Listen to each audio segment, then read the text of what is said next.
જોઈએ પઢે હનુમાન ચાલીસા, ગમે ત્યારે પઢે, હાલતા ચાલતા ખાતા પીતા હુતા બેહતા. હજારો નહીં લાખો દાખલા મારી પાસે છે કે જેને હનુમાન ચાલીસાની આરાધના શરૂ કરી હોય અને એને દુઃખ માત્ર દૂર થવા માંડે, અજવાળું થઈ જાય, માર્ગ પ્રશસ્ત થાય. જો સતબાર પાઠ કરતો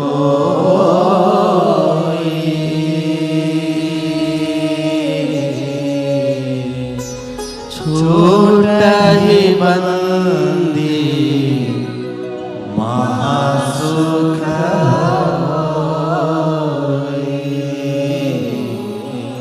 જો યહ પઢે હનુમાન ચાલીસા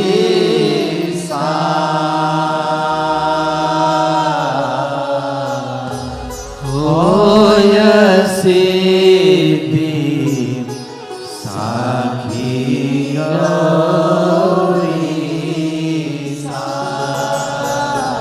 જો યહ પઢે હનુમાન ચાલીસા હોય સિદ્ધિ સાખી ગૌરીશા. કોઈ પણ વ્યક્તિ, જો કોઈ નિયમ જ નથી આમાં, સમજાય? કોને વાંચવી ને કોને ન વાંચવી, ભાઈઓએ વાંચીએ કે બહેનોએ વાંચીએ કે જો યહ પઢે, કોઈ નિયમ નહીં. આપણે શિક્ષાપત્રીમાં લખ્યું કે આને દેવી ને આને ન દેવી, ગીતાજીમાં છેલ્લે લખ્યું કે આને જ દેવી ને આને ન દેવી, ભક્ત ચિંતામણીમાં લખ્યું કે આને દેવી ને આને ન દેવી, ભાગવતમાં લખ્યું કે આને આ યોગ્ય હોય એને વંચાવવું ભણાવવું. પણ તુલસીદાસજીએ હનુમાન ચાલીસામાં ગજબ કરી નાખ્યું યાર. કોઈ શરત નહીં, જો યહ પઢે હનુમાન ચાલીસા.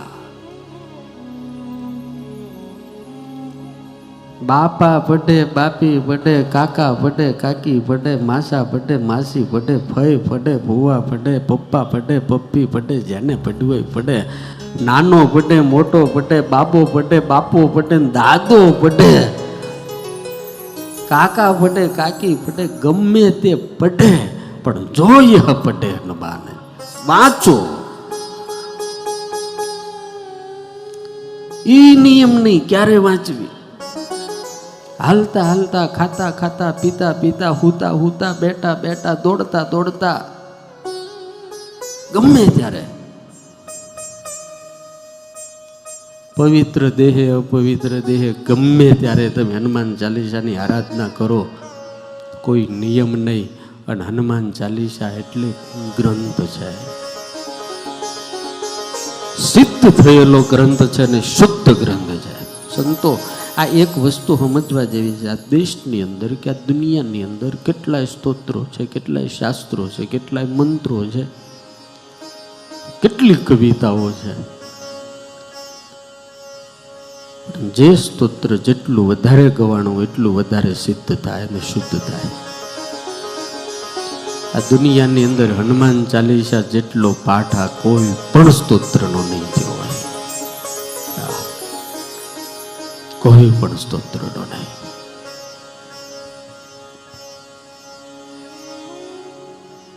ઘણા વર્ષ પહેલા યુકેની પાર્લામેન્ટમાં હું ગયો તો, મારું સન્માન કર્યું હતું પાર્લામેન્ટમાં, મને એક એવોર્ડ આપેલો એ લોકોએ. તો પછી હું તો સાળંગપુરથી ગયો હતો, એટલે પછી મને ઇંગ્લિશ તો કાંઈ આવડતું નથી, હાવ ઢગલાંડ. એક સ્કૂલમાં એક ઇંગ્લિશ ટીચર છોકરાને ભણાવતા હતા, ગામડું ગામ ઇંગ્લિશ ભણાવે, ઇંગ્લિશ. એમાં ઓલા સાહેબ તપાસમાં આવ્યા જિલ્લામાંથી.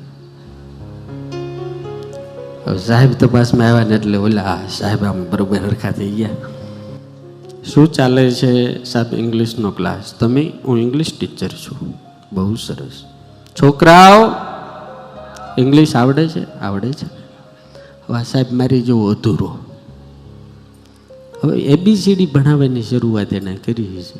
હવે એબીસીડી કેમ ભણાવે? A for apple, B for boy, C for cat, D for dog, આમ હોય ને. ઓલા સાહેબે ઊંધું ચાલુ કરેલું. હવે એને જ ન ખબર પડે એ ફોર એપલ એટલે હું. એટલે એને શરૂ કર્યું આમે એ મોટો જબર લખે, છોકરાઓ એ ફોર, એટલે છોકરા આમ જોઈ રહ્યા. હું એ ફોર એટલે અમિતની માં, બી ફોર એટલે બંટીની માં, સી ફોર એટલે ચિંટુની માં, ડી ફોર એટલે ડગ્ગુની માં. આમ નામ ચાલુ કર્યું. માં આવવી પડે. એટલે સાહેબે કીધું એબીસીડી તો કે સાહેબ ગમે તે છોકરાને ઊભો કરીને પૂછી લો, એબીસીડી એને ફૂલ આવડે. અને ઓલા સાહેબ જે તપાસમાં આવ્યા હતા એ સાહેબે બોર્ડની ઉપર ડબલ્યુ લખ્યું. હવે ત્યાં સુધી પહોંચ્યા નહોતા હજી. ડબલ્યુ લખ્યું. છોકરા જોઈ રહ્યા, આરું હું.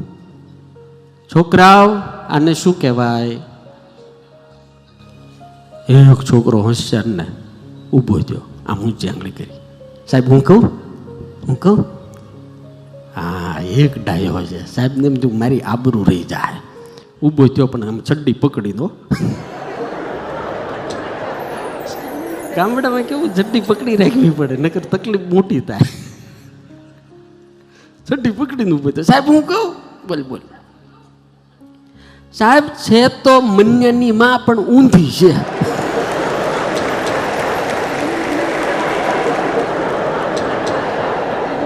એમ આમ થાય ને, એમ આમ થાય. બોલો કે છે તો મન્યાની માં પણ ઊંધી છે. સાહેબ ઘુમરી ગયા કે આ મન્યાની માં એટલે હું. બોલા સાહેબ ને આમ જોયું કે સાહેબ અમારે ઇંગ્લિશ અહીંયા આમ જ હાલે હો.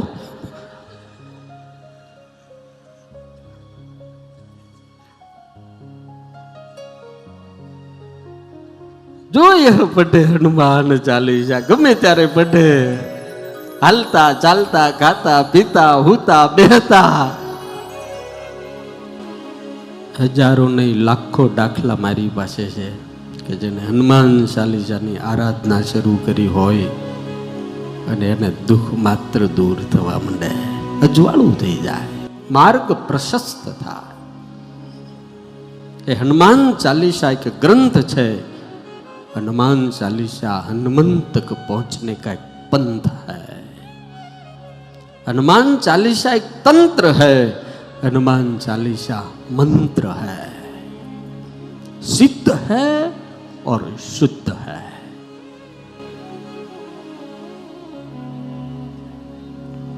नासे रोग हरे सब पीरा, जपत निरंतर हनुमंत वीरा. संकट दे हनुमान छोड़ावे, मन कर्म बचन ध्यान जो लावे.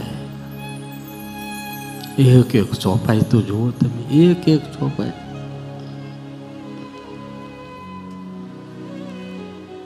તમામ સ્તોત્રની પાછળ ફળ કથન હોય. આપણે જન્મમંગળ છે તો ફળ કથન પાછળ કેટલું કરશો એટલે આમ ફળ મળે છે.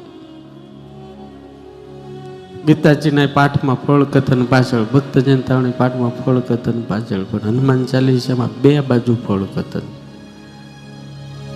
શ્રી ગુરુ ચરણ સરોજ રજ નિજ મન મુકુર સુધાર, બરનૌ રઘુબર બિમલ જસુ, જો દાયકો ફલ જા. તુલસીદાસજી શરૂઆતમાં જ કીધું કે આ જે વાચન જે ગુણ ગાય એને 4 પ્રકારનું ફળ મળે: ધર્મ, અર્થ, કામ અને મોક્ષ સિદ્ધ થાય. અને છેલ્લે તુલસીદાસજી લખે, જો યહ પઢે હનુમાન ચાલીસા, હોય સિદ્ધિ સાખી ગૌરીસા. અદ્ભુત છે, અલૌકિક છે, દિવ્ય છે.